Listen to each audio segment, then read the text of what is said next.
Hi friends, good morning. ఇక్కడ ఏంటంటే evening snack item చేస్తున్నాను. దాని ప్రాసెస్ ఏంటో చూద్దామా.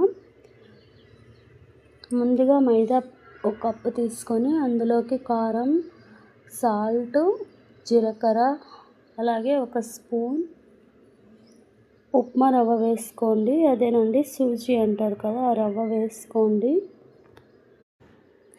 నెక్స్ట్ వచ్చేసి చపాతీ పిండి ఎలా కలుపుకుంటామో అలాగా ముద్దగా కలుపుకొని పెట్టేసుకోండి. నేను ఆ ప్రాసెస్ అంతా చూపించలేదు. ఈ వేడికి స్టవ్ దగ్గర చేయాలంటే చాలా ఇబ్బంది కదా అండి, అందుకని వీడియో తీయలేదు.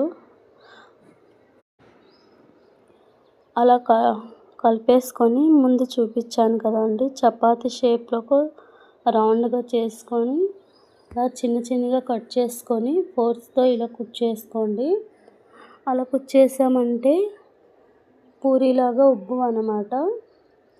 అంతేనండి, డీప్ ఫ్రై చేసుకోవాలి. సిమ్లో పెట్టుకొని చేసుకోండి, చాలా బాగున్నాయండి కరకరలాడుతూ. నచ్చితే మీరు కూడా చేయండి. నిజం చెప్తున్నా, టేస్ట్ అయితే అద్భుతంగా ఉంది. ప్లీజ్ సబ్స్క్రైబ్ చేయండి, లైక్ కొట్టండి, కామెంట్ చేయండి. బాయ్ అండి. That's for mini vlog.